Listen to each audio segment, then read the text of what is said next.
오늘 하나님 말씀, 내가 하나님의 열매입니다. 라는 제목 가지고 하나님의 말씀 증거하겠습니다. 제가 초등학교 3학년으로 기억됩니다. 저희 외숙모가 돌아가셔가지고, 외숙부죠. 이모부시구나. 이모부가 돌아가셔가지고, 저희 어머니가 급하게 저하고 우리 누나, 셋째 형, 저까지 해서 네 명의 서울역에서 통일호 기차를 타고 시골로 내려갔던 기억이 납니다. 그때는 입석을 끊을 수가 있었어요. 입석이 싸니까 입석을 끊을 수 있었습니다.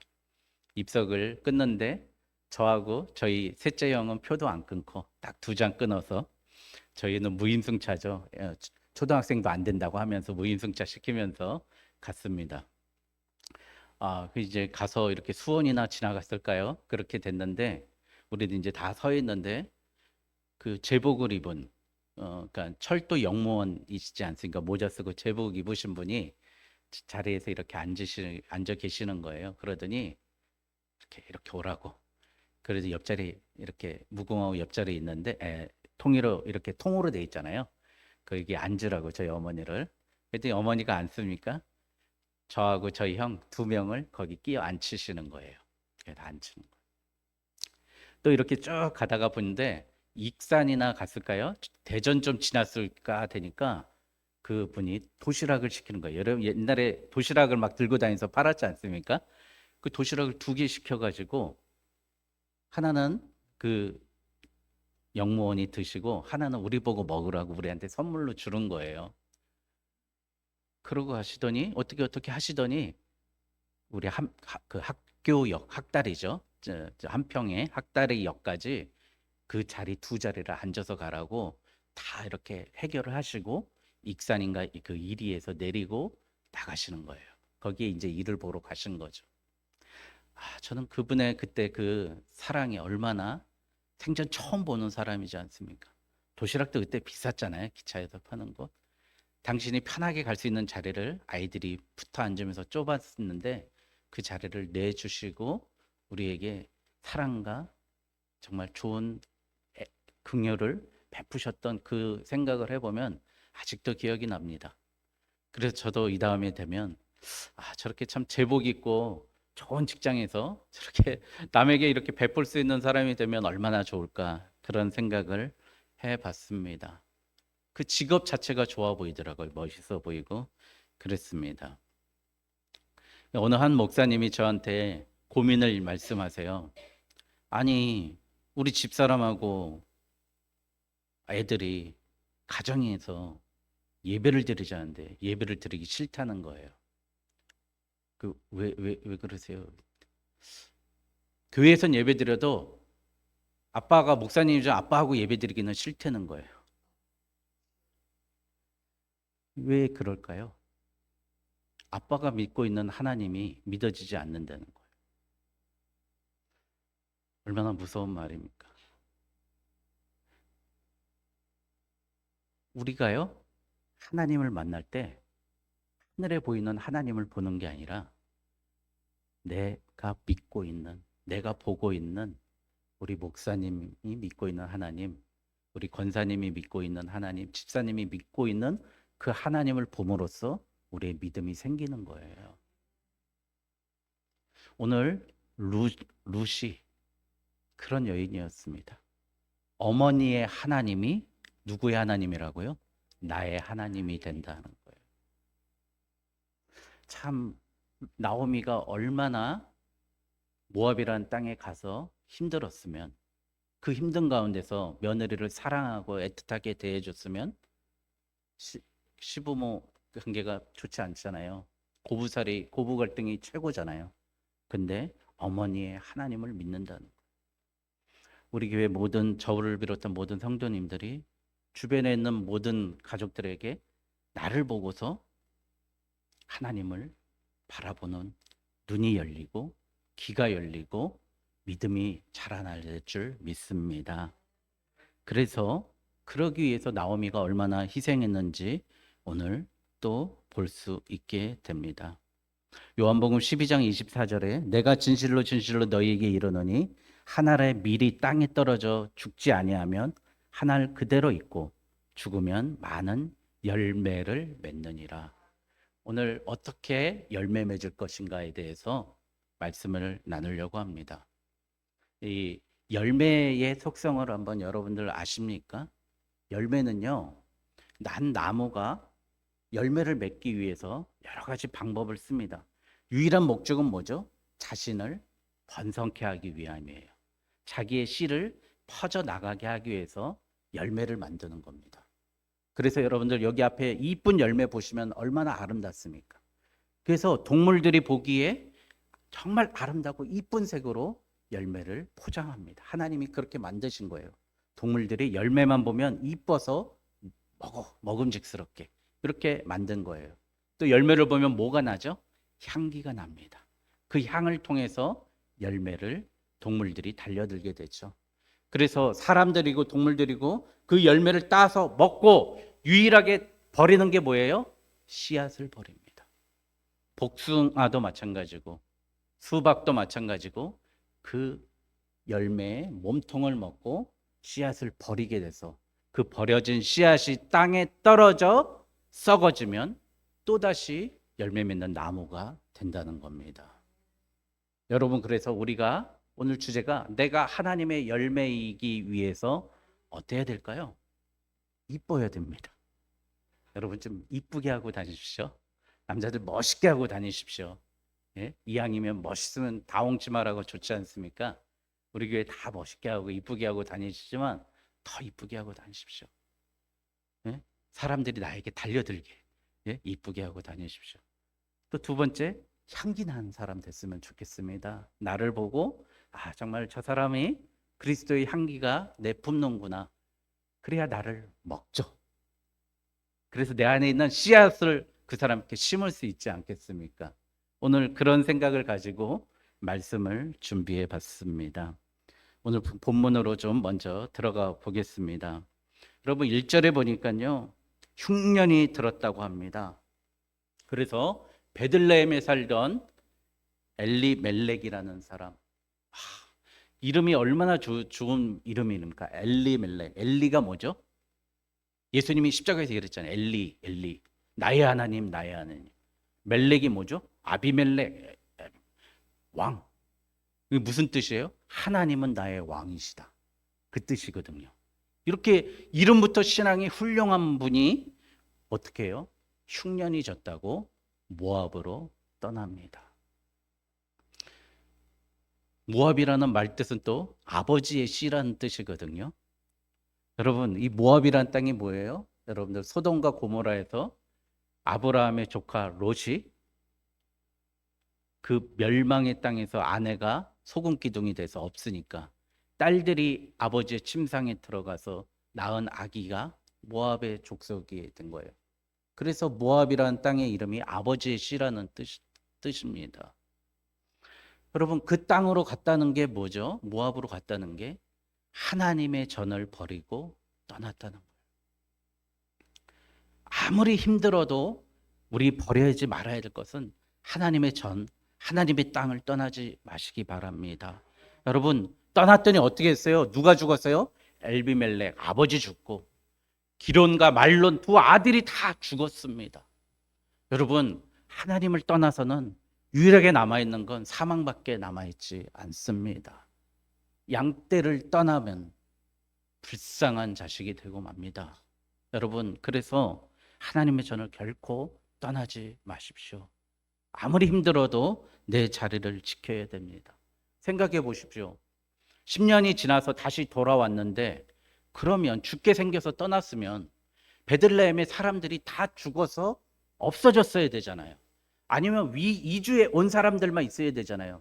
그런데 돌아왔더니 나오미 돌아왔네. 예? 엘리멜렉에 5천 정도 되는 보아스도 살았다는 거예요. 여러분, 우리는 겁나서 도망가지만 결국 우리가 그 땅에 남아 있으면 하나님 베들레헴에서 살려 주셨다는 겁니다. 우리가 짐짓 겁먹고 모압으로 도망갔다는 거예요. 여러분, 내 자리 떠나지 마십시오. 오늘 떠났더니 쫄딱 망하고 돌아온 여인의 이름입니다. 그런데 돌아오면 좋은데 어떻게 해요? 오르바라는 여인하고 룻이라는 며느리, 두 며느리가 이제 나하고 아무런 관계도 손주라도 났으면 괜찮은데 손주도 없는 두 며느리가 와가지고 어머니, 내가 어머니를 끝까지 쫓아가겠습니다. 어머니의 하나님이 나의 하나님이 되고 어머니가 나의 어머니가 되겠습니다. 그렇게 쫓아오는 모습입니다. 근데 생각해 보십시오. 어머니가 얼마나 그 여인들이 데려오기 힘들었겠어요. 엘리멜렉과 나오미도 모압에 가서 뭐로 살았어요? 모압 백성들이 보기에 이 사람들은 이방인이잖아요. 이방인으로 살았는데 이제 이방인인 룻과 오르바가 유대 땅으로 오면 이 사람들은 또 어떻게 되죠? 이방인이고 차별과 특히 이스라엘 사람들은 이방인들 되게 싫어하잖아요. 예? 저주의 백성이라고 그러잖아요. 근데 그들을 데리고 올 수 있었겠습니까? 그런데 며느리들은 그거 알면서도 돌아왔다는 겁니다. 근데 마침 돌아오는데 어떻게 됐어요? 볼이 추수할 때가 다다랐느니라. 여러분, 내가 아무리 죄를 짓고 하나님께 불충한 최악의 죄를 지었다 할지라도 하나님 그 죄악을 반전시켜서 하나님의 시간으로 하나님의 때로 만드는 줄 믿습니다. 여러분, 그러니 우리가 죄악 때문에 하나님 저 같은 놈은 더 이상 쓸 수 없는 것 같아요. 안 돼요. 그렇게 이야기하시는 게 아니라 하나님 나의 죄를 통해서 당신의 영광을 드러내는 발판으로 삼아 주십시오. 용서해 주시고 내가 다시는 그 길을 가지 않겠습니다. 그렇게 살았으면 좋겠습니다. 그들이 모압을 떠났는데 하나님 마침 그 일을 통해서 데리고 와요. 그래서 마태복음 1장 5절에 보면은요. 여자들은 잘 안 나오는데 어떻게 해요? 보아스는 룻에게서 오벳을 낳고 오벳은 이새를 낳고 이새는 다윗을 낳았느니라. 그러니까 어떻게 돼요? 룻이 다윗 왕의 외증조 할머니가 되는 거예요. 여러분, 하나님의 역사를 이렇게 멋지게 아름답게 이루어 나가시기 위한 하나님의 타이밍과 계획이 있었다는 겁니다. 여러분, 그래서 우리 추수할 때, 오늘 말씀에 추수할 때이더라. 제가 광고 시간에 말씀드렸습니다.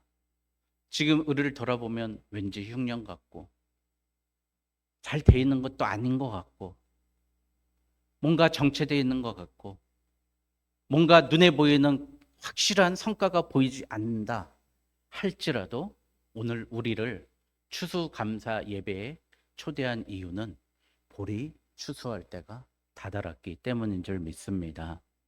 여러분, 이 룻기를 히브리인들은 유대인들은 언제 읽는지 아십니까? 룻기를 77절에 읽습니다. 왜 77절이죠? 77절에 맥추, 보리를 추수하는 절기이기 때문이에요. 근데 오늘 말씀에 보니까 뭐라 그래요? 1절 맨 마지막에 보니까 1장에서 보니까 나오미가 모압 지방에서 그의 며느리 모압 여인들과 돌아왔는데 그들이 보리 추수할 시작할 때 베들레헴에 이르렀더라. 보리 추수할 때 이스라엘 백성들이 이 룻기를 읽으면서 하나님의 놀라운 계획을 믿습니다. 여러분, 그러니 오늘 이 말씀을 준비한 이유도 마찬가지입니다. 하나님 우리에게 보리를 추수할 이삭과 땅과 사람을 만나게 해주실 줄 믿습니다. 예. 그래서 여러분, 첫 번째 우리 하나님께 이렇게 생각해 봤으면 좋겠습니다. 가장 큰 은혜 임하기 전에 가장 큰 유혹이 임한다는 겁니다. 여러분, 가만히 있으면 아무 일도 일어나지 않습니다. 우리가 뭘 하려고 할 때 하나님께서 역사하시지만 사탄도 동일하게 역사합니다. 여러분, 오늘 그렇게 룻과 나오미가 너 가, 제발 오지 말라니까. 그런데 그들이 그 동생, 그러니까 시동생입니까? 오르바는 떠나가고 룻은 남았어요. 그 유혹에서 룻은 참고 베들레헴으로 엄마를 따라서 어머니를 따라서 은혜의 자리에 온다는 겁니다. 여러분, 예수님도 이렇게 주기도문에서 말씀하셨어요. 오늘날 우리에게 시험에 들게 하지 마시옵고 시험에 들게 하지 말게 해달라고 예수님 그렇게 말씀하십니다. 여러분, 항상 우리가 긴장하면서 기도해야 됩니다. 하나님, 시험거리를 주님이 막아주시고 시험으로부터 우리를 보호하여 주시옵소서 해야 됩니다. 오르반은 그래서 그 귀한 대업을 감당하지 못하고 룻이 감당하게 됐습니다. 그리고 하나님의 은혜를 잊기 위해서 오늘 내가 2절에 보니까 2장 2절에 내가 누구에게 은혜를 입으면 그를 따라서 이삭을 주겠나이다. 가장 힘들고 어렵고 한탄스러운 순간에 바로 우리는 뭘 구할 수 있어요? 은혜를 구할 수 있는 겁니다. 은혜가 무엇입니까? 내 힘으로 할 수 없는 그것을 누군가 해 준 것입니다. 그게 은혜예요. 여러분, 생각해 보세요. 이 밤이 가장 어두울 때가 언제입니까? 여명이, 동력이 트기 바로 직전이에요. 찬란한 여명이 뜨기 전에가 가장 어둡습니다. 여러분, 우리 삶에 가장 어려운 부분이 있습니까? 그 시기가 하나님의 은혜와 하나님의 축복이 시작하기 위한 바로 직전의 시기인 줄 믿습니다. 오늘 그래서 룻이 어떻게 해요? 어머니께, 어머니, 내가 남의 밭이라도 가서 은혜를 구하겠습니다. 이렇게 이야기합니다. 여러분, 나에게 오늘 시험과 유혹과 어려움과 환난과 궁핍과 가난과 고난이 있습니까? 이게 때가 하나님의 은혜를 구할 만한 때인 줄 믿습니다. 두 번째, 문제의 해결은 현장에 있다는 겁니다. 현장에 가는 것이 하나님께 헌신하는 것이고 희생이고 유일한 방법입니다. 여러분, 이삭이라도 주우러 가자고 룻이 이야기합니다. 여러분, 이 이삭을 주우러 한번 PPT 한번 넘겨보실까요? 예, 넘겨주실까요? 예, 이 밀레에 이삭 줍는 여인 아닙니까? 저 허름한 옷을 입고 머리 흘러내릴까 봐 뒤집어 쓰고 한 올 한 올 죽고 있습니다. 그런데 저 뒤에는 뭐가 있죠? 어마어마한 볕단이 있습니다. 그 뒤에도 있습니다. 그 뒤에도 있습니다. 여러분, 저 많은 볕단을 뒤로 하고 나는 그 작은 이삭 하나 죽겠다고 가난한 여인들이 저렇게 죽고 있습니다. 여러분, 어떻게 된 거예요? 저 현장에 가니까 한 알에 한 톨에 밀다가 보리도 주실 수 있었습니다. 여러분, 그랬더니 어떻게 했어요? 밭에 감추인 보아를 발견했습니다. 누구를 만나요? 보아스라는 남자를 만납니다. 부자고 믿음 좋고 신실한 그 남자를 만나게 되는 겁니다. 여러분, 그래서 모든 문제는 현장에 있습니다. 아무리 고민하고 밤새 걱정해도 그 다음날 아침에 직장 가고 현장 가고 그 자리에 가보면 실마리가 생겨요. 근데 맨날 잠자리에서 걱정하고 뒤척거리고 어떡하나 현장에 나가지 않기 때문에 우리가 찾지 않기 때문에 찾을 수 없고 구할 수 없는 것인 겁니다. 오늘 룻은 어떻게 했어요? 내가 땅으로 가겠습니다. 가서 고개를 숙이겠습니다. 엎드리겠습니다. 그래서 남들이 버리는 그것이라도 주워 오겠습니다. 그 뜨거운 심정으로 우리가 하나님의 일에, 직업에, 가정에, 현장으로 우리가 현실에 충실한 삶을 사는 저와 여러분 되시길 주님의 이름으로 축원드립니다. 세 번째, 하나님은 나를 드리는 용기를 원하십니다. 여러분, 이삭 줍는 사람 어떻게 생각이 들어요? 저는 이렇게 정리해 봤어요. 첫 번째, 내 밭이 아닌 곳으로 가야 되고, 그렇게 되니까 어떻게 돼요? 눈치 봐야 됩니다. 여러분, 우리 살면서 눈치 봤으면 좋겠습니다. 세 번째, 얼마나 조마조마하겠습니까? 주인이 와서 어이, 니네 이거 뭐 주워? 이거 우리가 다 주워갈 거야. 저리 가. 그리고 빼앗잖아요. 또 다 주워 놓으면. 예? 옛날에 서리하다가 걸려가지고 뺏긴 적이 있기 때문에 밤 주웠는데 지네 땅이라고 밤 뺏어간 적이 있었거든요. 저희 동네가 무슨 마을이었냐면 밤나무골이었어요. 밤나무골. 무수골 위에 밤나무골. 근데 지네 땅이라고 확 뺏어가더라고 아저씨. 얼마나 조마조마합니까? 네 번째, 이삭 죽는 것도 어떻게 돼요? 많이 죽으면 안 되죠. 많이 죽으면 어떻게 돼요? 주인한테 혼나잖아요. 여러분, 이게 하나님이 하는 일을 하는 원리인 것 같습니다. 내 땅이라고 생각하지 마십시오. 내 직장도 내 거 아닙니다. 우리 집 아닙니다. 하나님 거예요. 우리 남의 밭이라는 생각으로 하나님이 주신 밭이라고 생각하고 갔으면 좋겠습니다. 눈치 좀 봤으면 좋겠습니다. 늘 작은 일이라도 조마조마하는 마음으로 했으면 좋겠습니다. 그리고 너무 욕심 부리지 않았으면 좋겠습니다. 많이 가지려고 하면 빼앗긴다는 거예요. 여러분, 이게 바로 나를 남의 밭으로 가는 그 용기 아니겠습니까? 여러분, 오늘 룻이 어떻게 했습니까? 나를 드리면서 어떻게 했어요? 어머니의 필요를 채웠어요. 어머니 굶어 죽을까 봐. 어머니 이러다가 나나 어머니나 다 굶어 죽을 바가 어머니의 필요를 채우기 위해서 밭으로 떠나갔습니다. 여러분, 다른 사람들은 다 이삭 주우라고 해도 룻이 갔으면 룻은 아마 못 죽게 했을 수도 있잖아요. 이방 여인이기 때문에. 그런데 그 여인을 받아줬다는 거예요. 은혜를 입었다는 겁니다. 비슷한 얘기인데 여러분, 그 일본의 작은 소설의 이야기입니다. 우동 한 그릇이라는 소설 잘 읽어봤을 것 같습니다. 12월 31일 날 우동 잘 되는 우동집에서 10시면 문을 닫는데 10시 돼가지고 엄마하고 허름한 옷을 입은 엄마하고 초등학생 둘이 들어온 거예요. 그러더니 3명이 와서 우동 한 그릇만 주세요 이렇게 시키는 거예요. 문 닫으려고. 손님 아무도 없는데. 그래서 한 그릇이요? 물어. 예, 한 그릇이요. 그랬고 한 그릇을 주는데 어떻게 했어요? 1인분을 준 게 아니라 1.5인분을 준 거예요.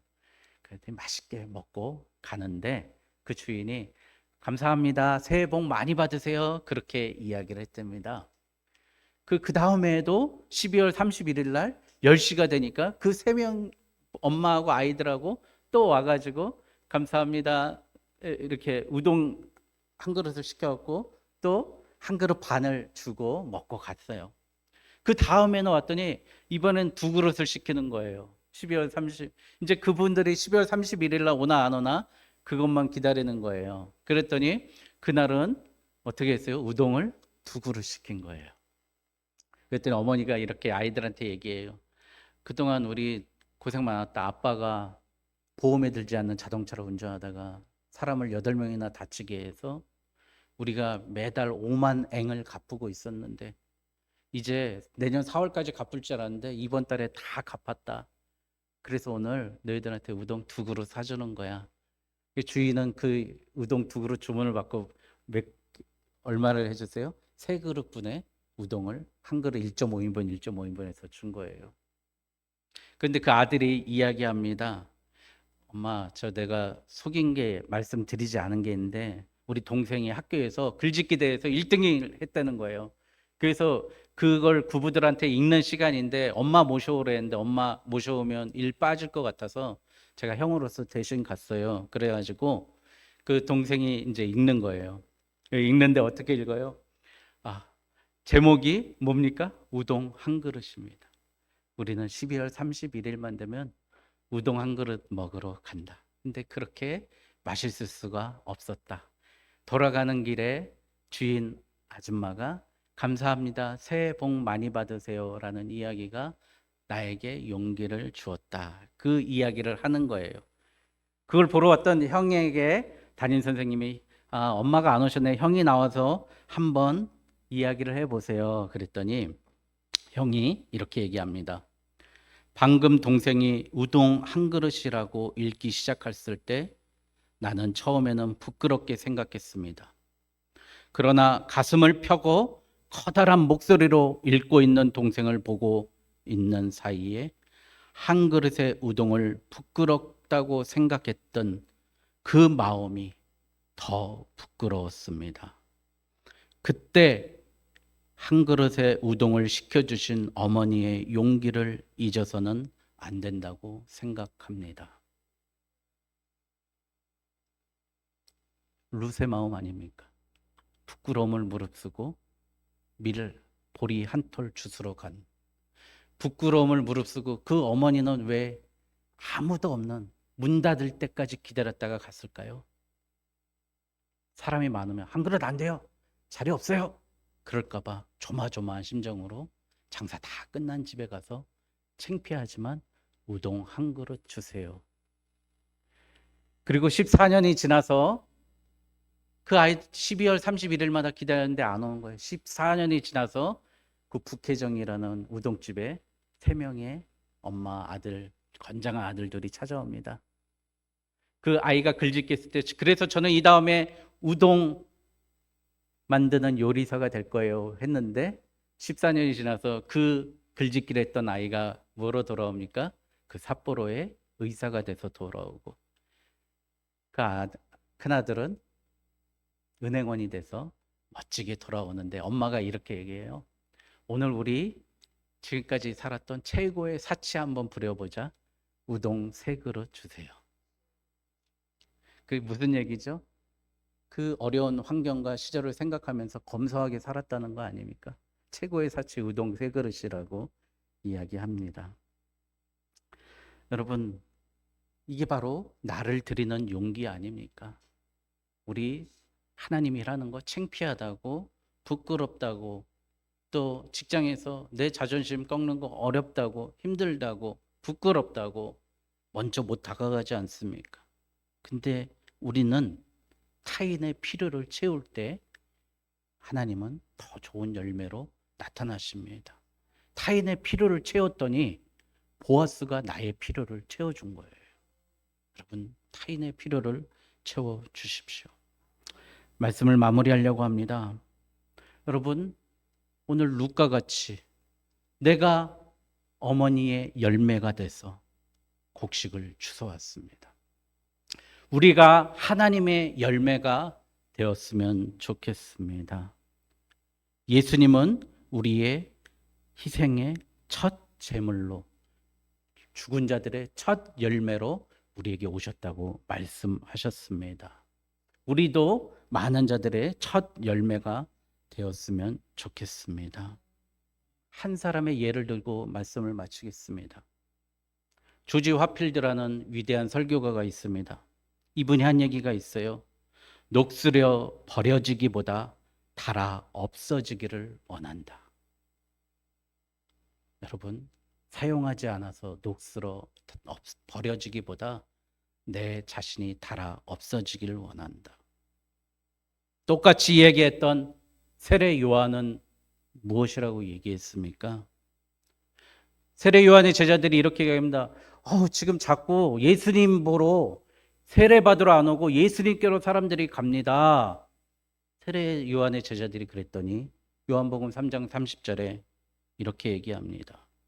그는 흥해야 하겠고 나는 세해야 하리라. 나를 땅에 떨어뜨리고 씨앗이 되고 썩어지고 사람들에게 먹혀야 하나님의 나라가 이루어진다는 것을 정확히 알고 있었습니다. 세례 요한은.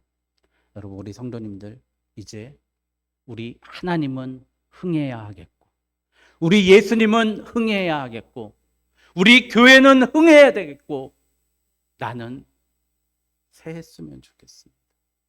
썩어졌으면 좋겠습니다. 죽어졌으면 좋겠습니다. 그래서 우리 예수님이 걸으셨던 하나님의 희생의 첫 열매가 이 추수의 계절에 내가 하나님의 열매가 되길 주님의 이름으로 축원드립니다. 기도하겠습니다.